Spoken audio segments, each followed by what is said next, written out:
جو ہیں ایک پرولیفک لکھاری مصنف مفکر، بہت سارے تراجم کر چکے ہیں مختلف زبانوں سے، اردو میں، سندھی میں.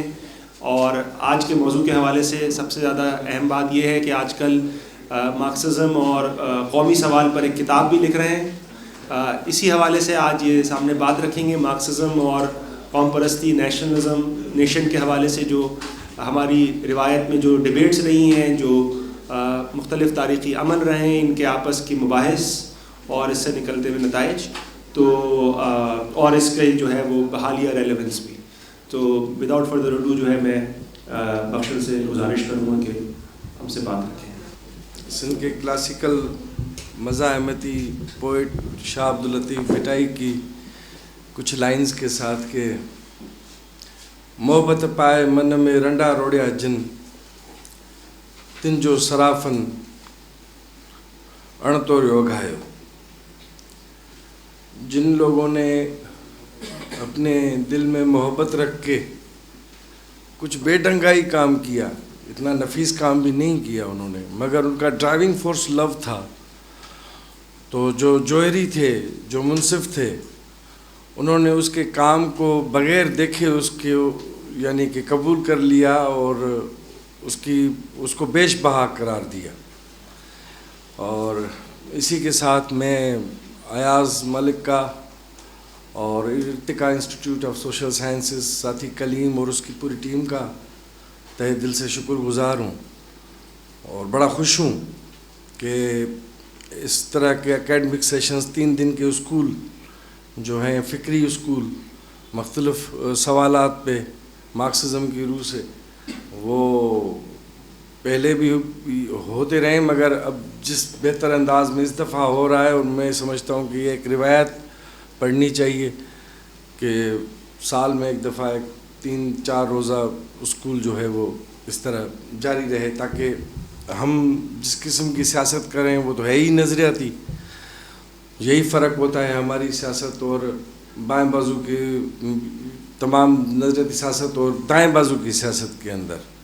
حالانکہ ادھر بھی ایک نظریہ کار فرما ہوتا ہے، مگر وہ نظریہ جو ہے وہ امیڈیٹ مفادات کا نظریہ ہے. تو یہ فرق ہے ہمارا اور دوسروں میں. مارکسزم اور نیشنلزم موضوع ہے میرا. میں چاہوں گا کہ میں آدھے گھنٹے میں ہی بات رکھ لوں. کوشش میری ہوگی یہی کہ پھر زیادہ جو معاملہ ہے وہ سوالات اور جوابات میں ہم ایک دوسرے کو اور زیادہ بہتر طریقے سے سمجھ بھی سکیں، سمجھا بھی سکیں.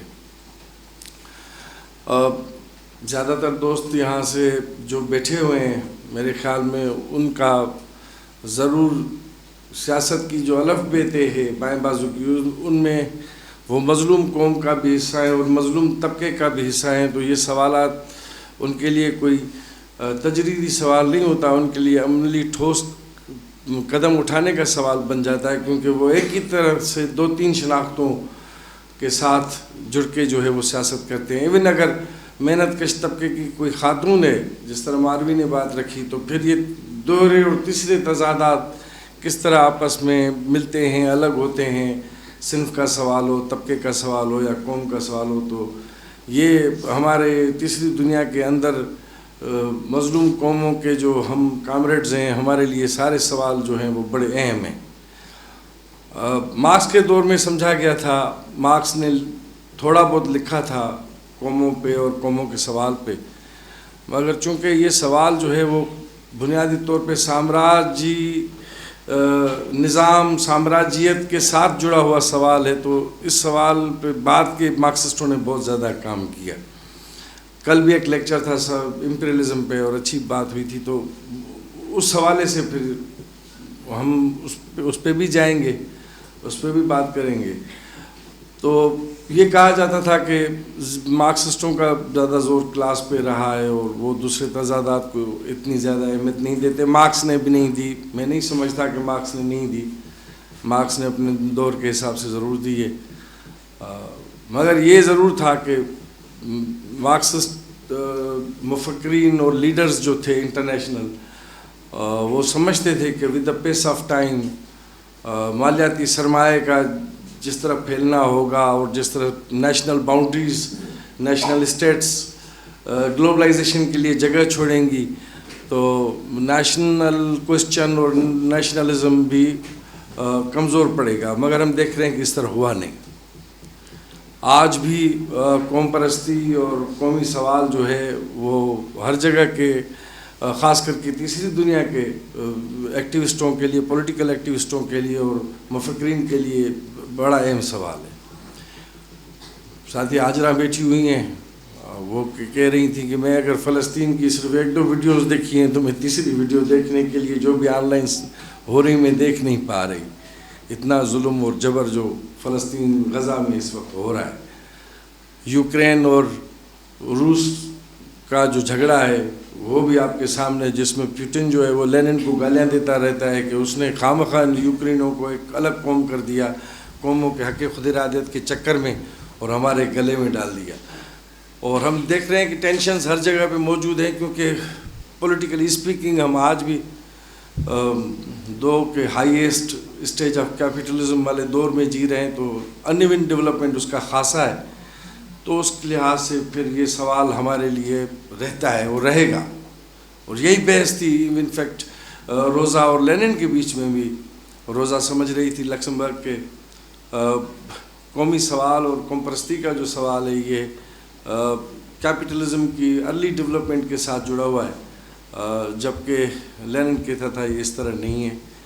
یہ ان ایون اور کمبائنڈ ڈیولپمنٹ جو انہیرنٹ لا ہے امپیریلزم کا، اس کے ساتھ جڑا ہوا سوال ہے، اور اسی وقت تک ریلیونٹ رہے گا جب تک یہ معاملہ موجود رہتا ہے. سملیرٹیز جو ہیں، مماثلت جو ہے مارکسزم اور قوم پرستی کے اندر یا نیشنلزم مارکسزم کے اندر، وہ یہ کہ دونوں جدیدیت کے نظریے ہیں.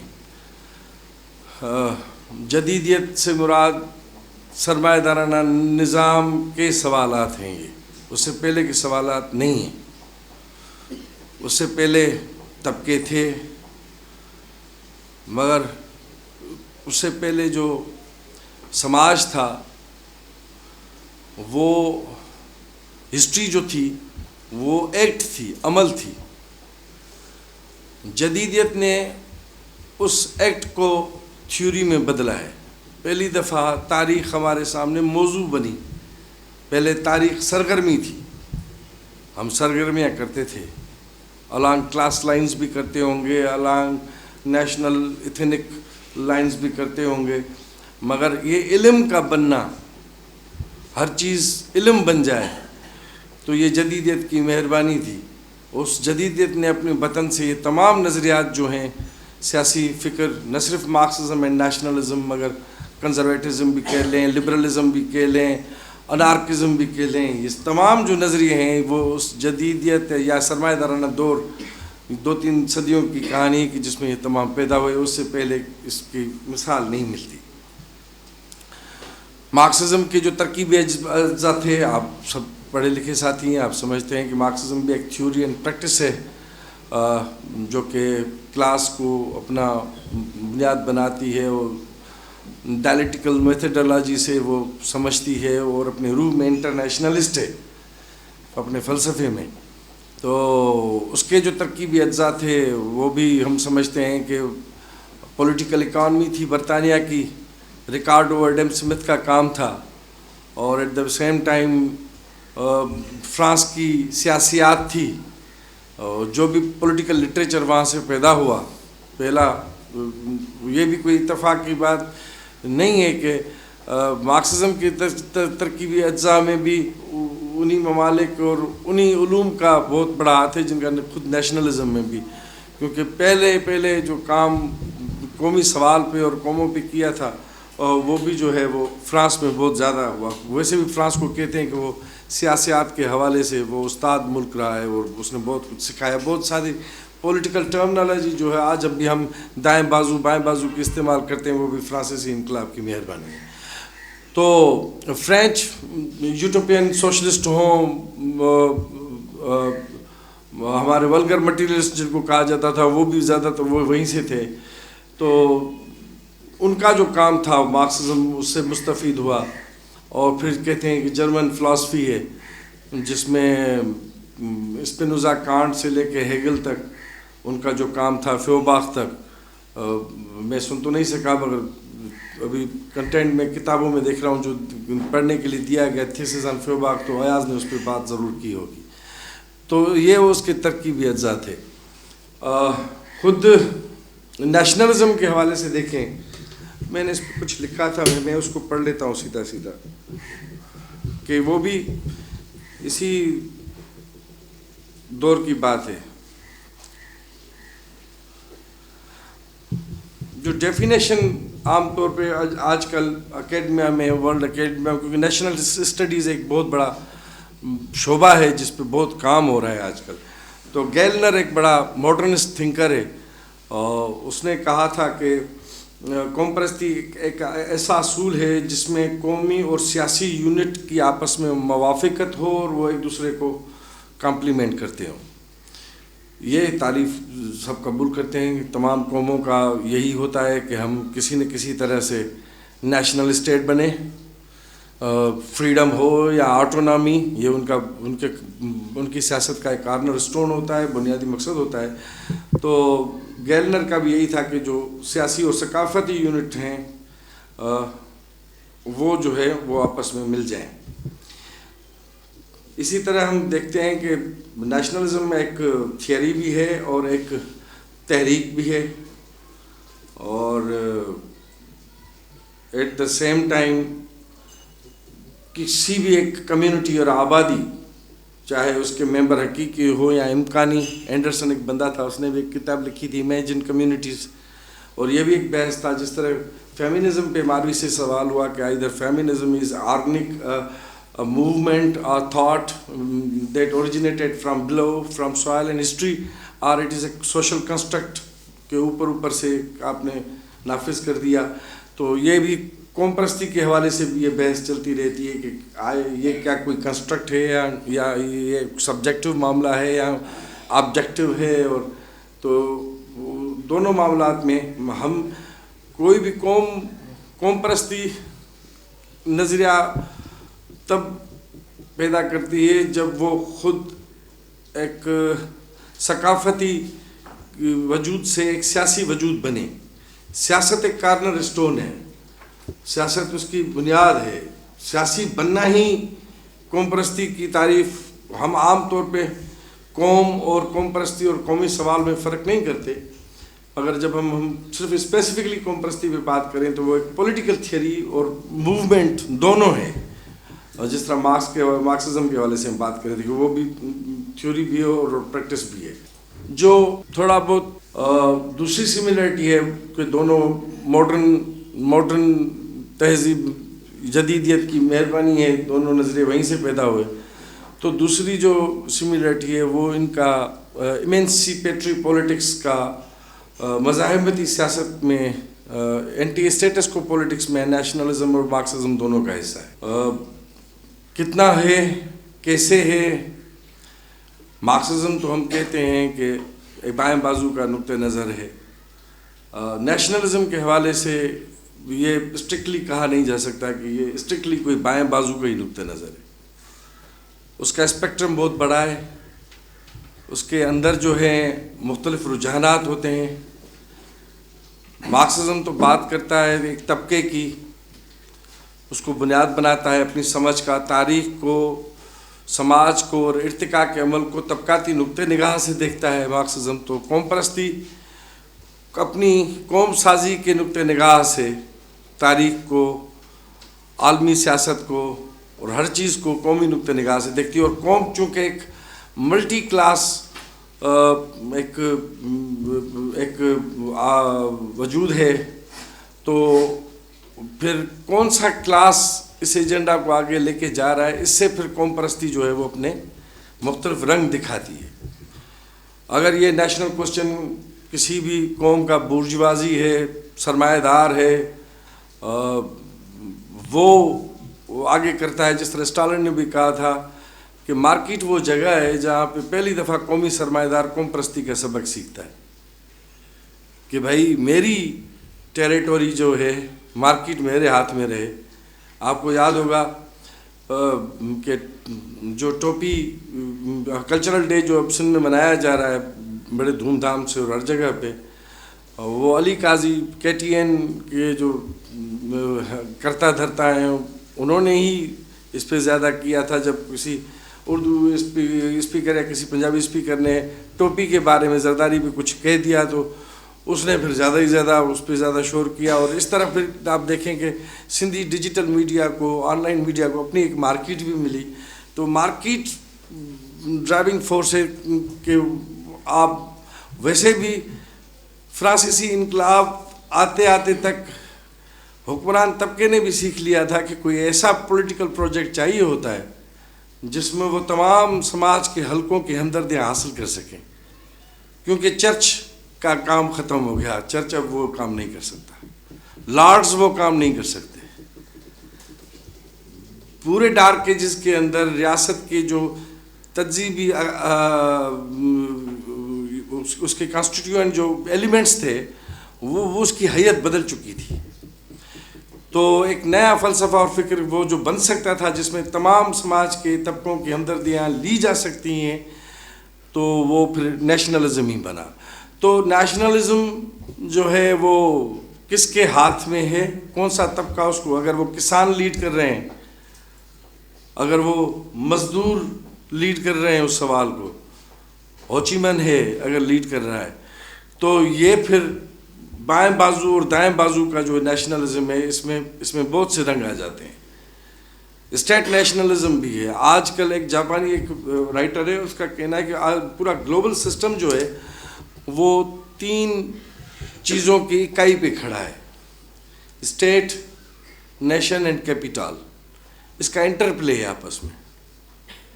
سرمایہ ہر جگہ پہ جاتا ہے، اس کی حیثیت، اس کی روح یہی ہے کہ وہ ہر جگہ پہ جائے اور جہاں پہ پرانی دنیا بسی ہوئی ہے تو اس کو اپنی شکل پہ ڈھالے اور اس کو کنزیوم کرے، اس کے ریسورسز کو بھی، اس کی سستی محنت کو بھی، اور یہ اس کی فطرت ہے. مگر یہ سعودیہ میں جب جاتا ہے سرمایہ تو تھوڑا وہابی بن جاتا ہے، ایران میں جب جاتا ہے تو تھوڑا شیعہ بن جاتا ہے، اور چین میں جب جاتا ہے تو تھوڑا سیکولر بن جاتا ہے. مگر کام اس کا وہی ہے، مگر فرق پڑتا ہے. اسٹیٹ ریگولیشنز بھی کاؤنٹ کرتے ہیں، اور پھر قوموں کا اپنا تہذیب اور ارتقاء، اس کا تینوں کا انٹرپلے. تو یہ ایک امپارٹنٹ بات ہے کہ وہ اس کے ساتھ موجود ہے. تو اگین میں اس ڈفرینٹ کلرز کی بات کر رہا تھا. اس طرح کلرز آپ کو مارکسزم کے اندر بھی ملیں گے. آپ روسی مارکسزم ایک الگ کیٹیگری ہے، یورپین مارکسزم ایک الگ کیٹیگری ہے، ایشین مارکسزم ایک الگ کیٹیگری ہے، اور مارکسزم لیننزم ایک دوسرا جہان ہے. جڑے ہوئے ہیں آپس میں مگر فرق بھی ہے. اس طرح ماؤزم، ٹروٹسکائزم اور بلا بلا بلا جوچے نظریہ، بہت اس کا بھی اپنی جہان ہے.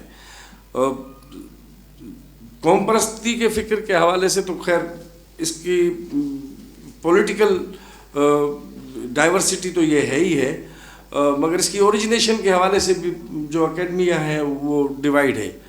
اس میں میں موٹی بات کرتا ہوا چلوں تو پرائموڈلسٹ ہیں، پیرینیلسٹ ہیں، جو کہ کہتے ہیں کہ قومیں تاریخی ہیں، آج جگات سے ہیں، اور قومیں ہیں تو پھر قوم پرستیاں بھی موجود ہیں، اور ٹائم امموریل سے ہیں اور وہ سدا رہیں گی. اور اس کے نتیجے تضاد میں پھر ماڈرنسٹ ہیں. آج کل تو ماڈرنسٹوں کا ہی زیادہ غلبہ ہے کہ بھائی یہ اتنا پرانی تہذیبیں تھیں، اور ہمارے ہاں بھی جو بھی انڈس سویلائزیشن ہے یا میسوپوٹیمیا یا بیبلونی، جو کچھ یہ تہذیبیں تھیں، قومی شومی کا معاملہ اس وقت نہیں بنا تھا. یہ انگریز ایک قوم آ کے ہم پہ جب غالب ہوئی تو پھر ہمیں بھی کوئی ایسی، اگر رابندر ناتھ ٹیگور کے الفاظ لوں تو ایک مشین نے آیا جس کا نام قوم پرستی تھا، اس نے ہم پہ قبضہ کیا، تو ہمیں اسے مقابلہ کرنے کے لیے دوسری مشین بنانی پڑی، ایک دوسری قوم پرستی بنانی پڑی، ہندوستانی قوم پرستی، جس کے نتیجے میں اس کا مقابلہ کر سکیں. اور یہ اور بات ہے کہ ٹیگور کو یہ پریشانی تھی کہ اگر ہم سب مشینیں بن گئے تو پھر ہم روح کہاں سے لائیں گے. تو یہ ہے کہ مذہبی قوم پرستی بھی ہوتی ہے، جاگیرداری قوم پرستی، دائیں بازو کی بھی بہت سی قوم پرستی کے اشکال ہیں، ریاستی قوم پرستی بھی ہوتی ہے، اور سامراجی قوم پرستی بھی ہوتی ہے. ہم سب کو پتہ ہے کہ ہٹلر کی پارٹی کا نام بھی national socialist Democrat workers party تھا, اور جو کچھ بھی مسولینی نے ہٹلر نے کیا وہ ایک ایکسٹریم فارم ہے فاشزم کا, وہ بھی نیشنلزم ہے. اور آج بھی پاکستان کے اندر ایک ریاستی قوم پرستی ہے, اور اس کے تضاد میں پھر سماج کی قوم پرستی ہے, پیریفری کی قوم پرستی ہے. ایک پاکستانی قوم پرستی ہے, پھر اس کے جواب میں ہم دیکھتے ہیں کہ سندھی, بلوچ, پشتون, سرائے کی قوم پرستی بھی ہے. پنجابی قوم پرستی تو پاکستانی قوم پرستی میں ڈھل گئی, اس کی اپنی کوئی اور اس کی حیثیت نہیں رہی. تو باقی یہ ہے کہ دوسری قوم کو یہ قومی سوال بھی موجود ہیں اور قوم پرستیاں بھی موجود ہیں. اسی طرح تمام عوامی قوم پرستی بھی, اگر جاگیرداری قوم پرستی ہے تو عوامی قوم پرستی بھی. تو اس طرح قوم پرستی کوئی ایک ہی قسم کا کوئی ڈھانچہ موجود نہیں ہے, فکری اور تحریک ایک ہی قسم کی تحریک نہیں ہے. میں اگر اس میں اعجاز احمد نے بھی کچھ لکھا تھا, میں اگر تھوڑا پڑھ لیتا ہوں تو زیادہ آسانی ہو جائے گی, کہ یہ کہ قوم پرستی کا ظہور اور اس کی ارتکاب 18ویں صدی اور اس کی 19ویں صدی میں ہوئی, اور اس کی بھی جو جڑیں ہیں وہ امریکی آزادی تحریک اور فرانسیسی انقلاب میں ہیں. قوم پرستی کا لفظ سب سے پہلے 1774 میں ہرڈر نے استعمال کیا تھا, برٹن میں پہلی دفعہ. اور روشن خیالی کے جو مفکرین تھے, جس میں روسو تھا, اور جنہوں نے ایک نئے سوشل کانٹریکٹ کی بات کی تھی اور ریاست کے ساتھ ایک نئے رشتے کی بات کی تھی, تو اس نے کہا تھا کہ عوام اب جو ہے وہ رعایا نہیں ہے, وہ شہری ہے, اور اس کو شہری بننا پڑے گا, ریاست کے ساتھ نئے رشتے میں آنا پڑے گا, اور جو افراد ہیں اس کو اپنی کمیونٹی کے عمومی مفادات پہ اپنے ذاتی مفادات کو قربان کرنا پڑے گا, اور کمیونٹی جو کوئی بھی ہے وہ ایک آئین اور قانون کے ذریعے ریاست کے ساتھ جڑی ہوئی ہے. روسو نے پولینڈ کے لیے بھی ایک آئین کا کنونشن ہو رہا تھا, تو وہیں پہ اس نے بات کرتے ہوئے کہا تھا کہ پولش لوگ جو ہیں آپ تمام اپنے جذبے کو ایک نیا رخ دیں, اور آپ اپنے ذہنوں اور دلوں کو قومی رنگ میں رنگ دیں.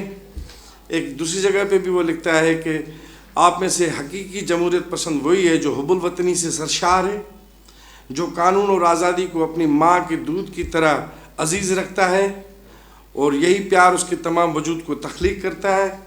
وہ نہیں رہتا جب اس کا وطن نہیں رہتا, اور اگر وہ مرا ہوا نہیں بھی ہے تو وہ مردار سے زیادہ خراب ہے جس کے پاس قوم پرستی نہیں ہے.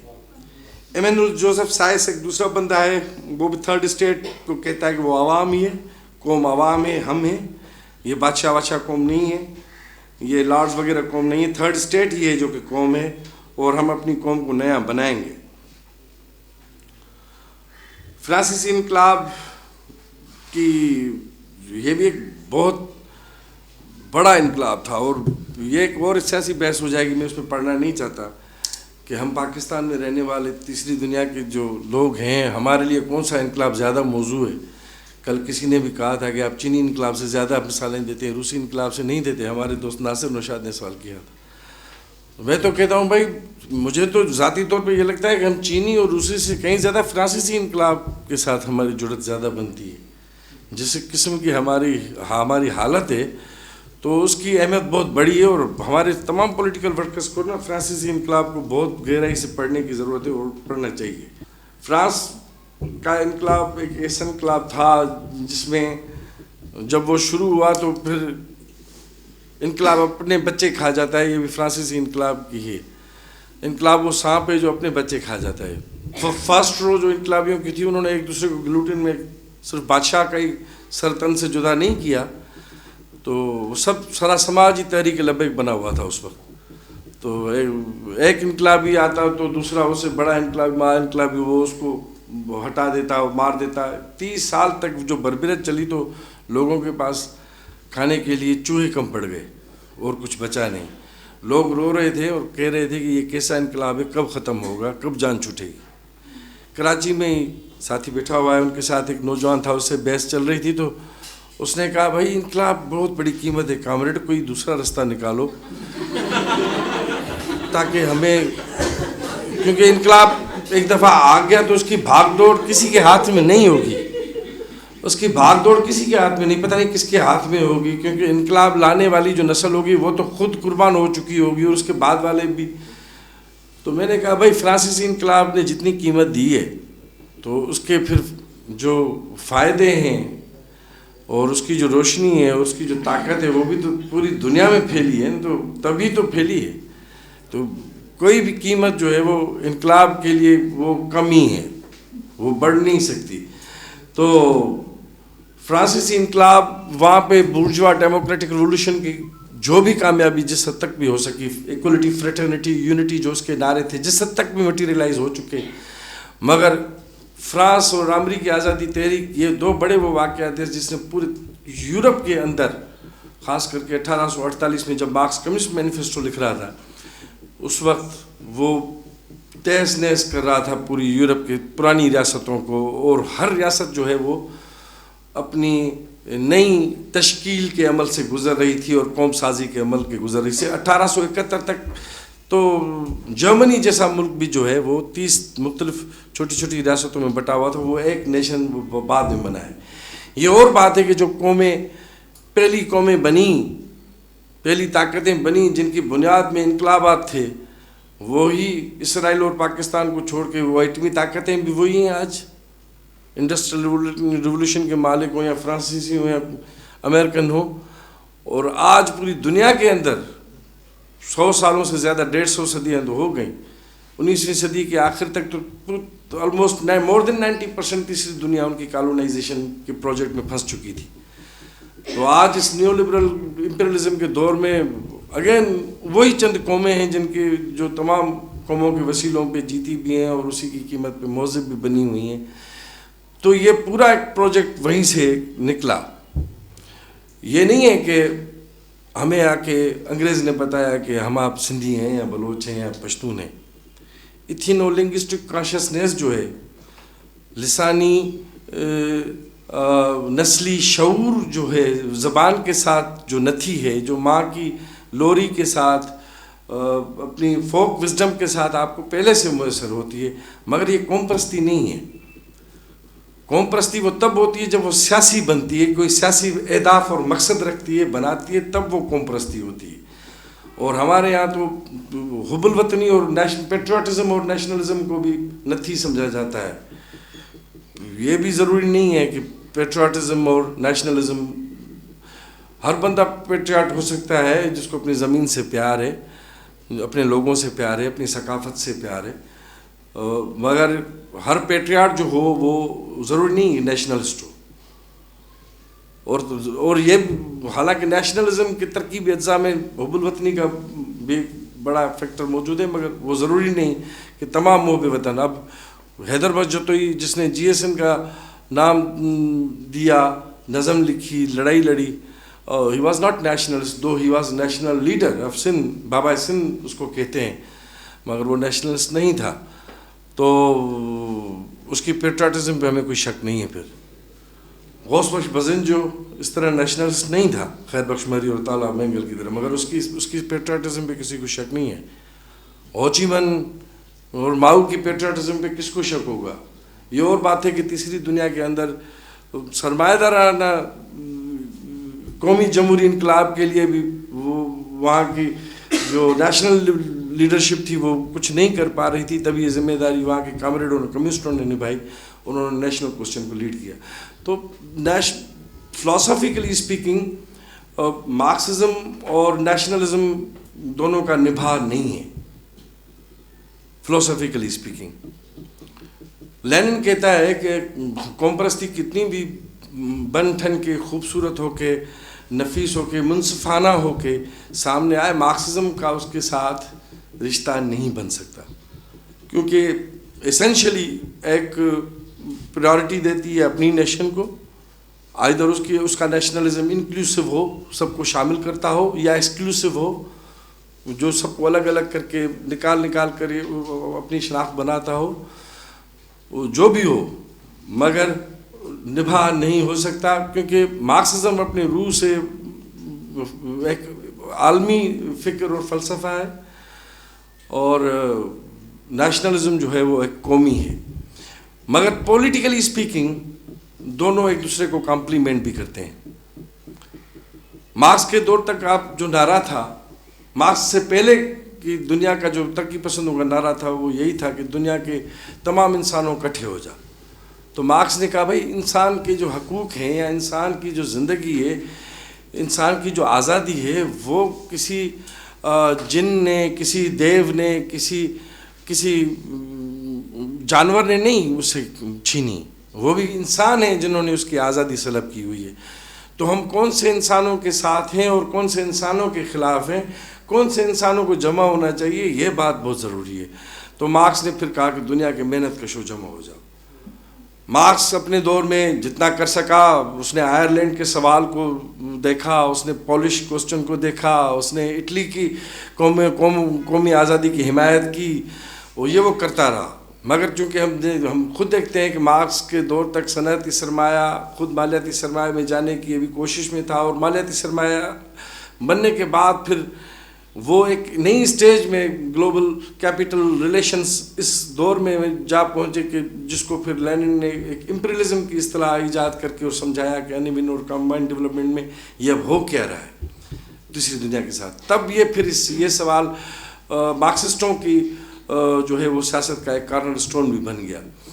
تو مارکسسٹ اسی دن سے آج تک اس معاملے پہ کرتے ہیں. تو پولیٹیکلی دونوں ایک دوسرے کو کمپلیمنٹ کرتے ہیں. اگر فلاسفیکلی انکمپیٹیبل ہیں تو پولیٹیکلی ایک دوسرے کو ساتھ جڑتے ہیں.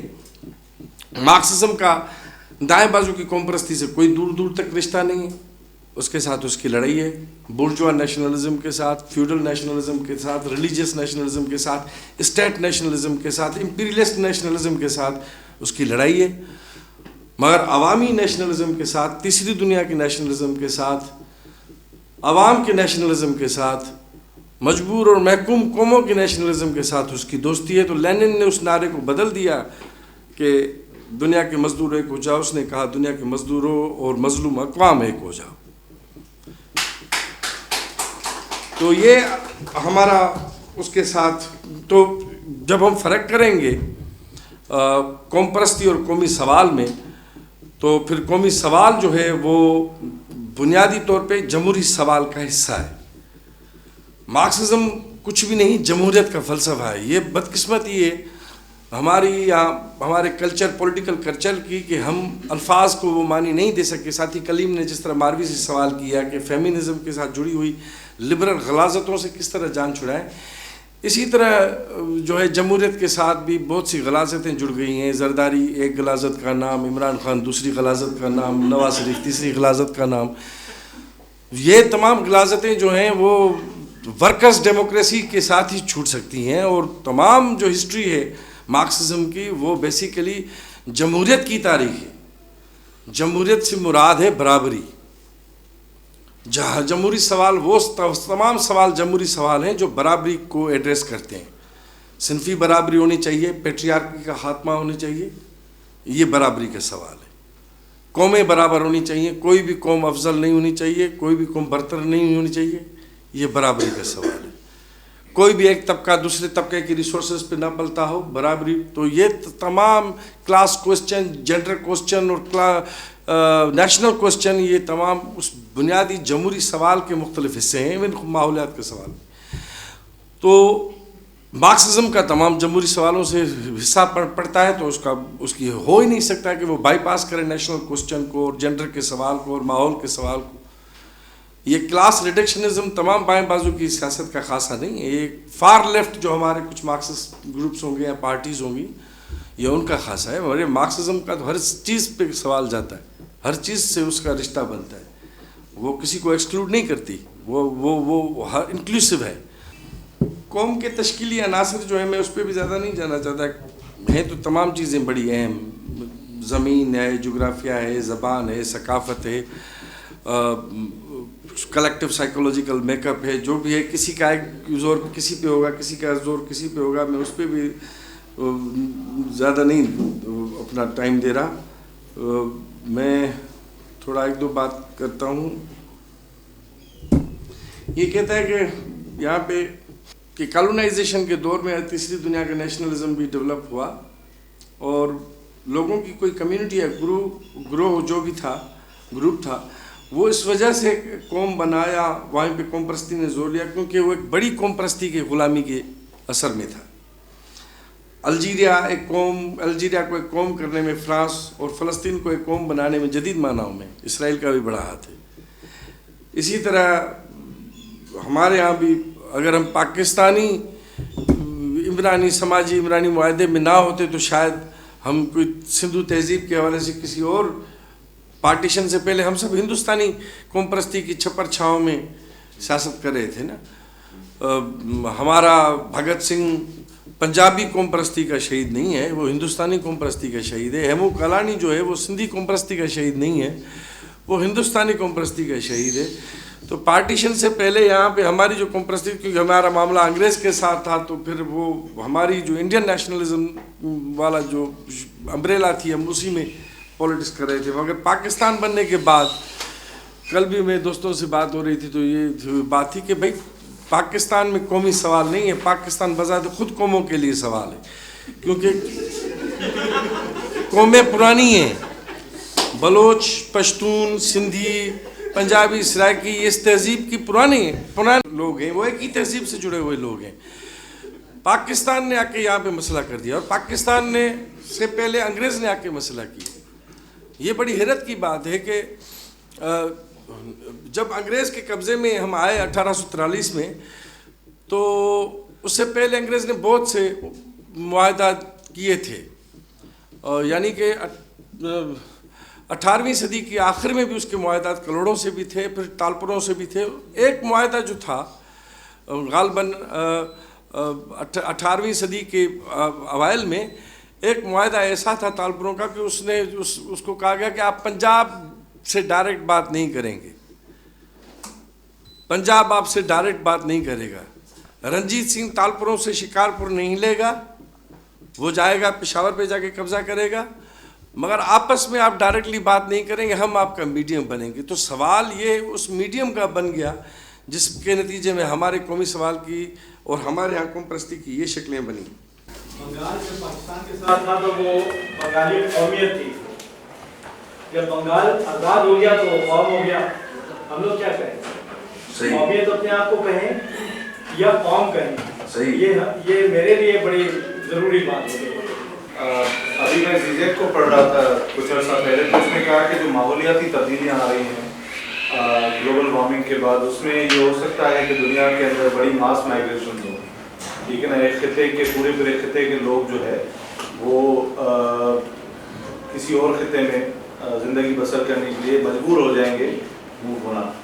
تو اس تناظر میں ہماری, چونکہ ہم مستقبل کے بارے میں ڈیفینیٹ تو نہیں ہو سکتے, لیکن مارکسسٹ یا قوم پرست جو نقطہ نظر ہے اس کے حوالے سے دنیا کو کیسے پھر ہم دیکھتے ہیں کہ کیا ایک سینیریو بنے گا, کیا ریلیونٹ رہے گی قوم پرستی, یا مارکسزم کتنا ریلیونٹ رہے گی اس موقع, کیونکہ یہ بہت ہی تیزی سے یہ تبدیلیاں آ رہی ہیں. اور ہم دیکھ رہے ہیں کہ جو واقعی میں اس دفعہ جو سردیاں فار ایگزامپل پڑی ہیں یا گرمیاں جس طرح پڑتی ہیں, تو واقعی میں انہیبیٹیبل ہوتے جا رہے ہیں کچھ ایریاز.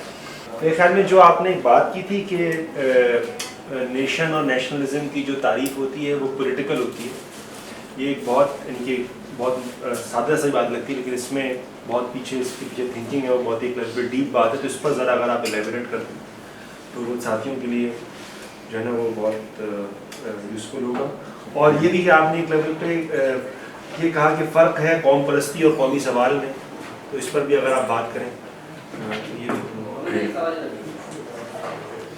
زین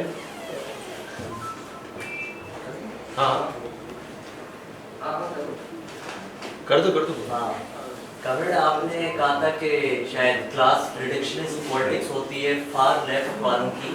تو میرا سوال یہ تھا کہ ہم انڈیا میں اگر دیکھتے ہیں ان کا ایکسپیریمنٹ تو وہ الٹا ہے.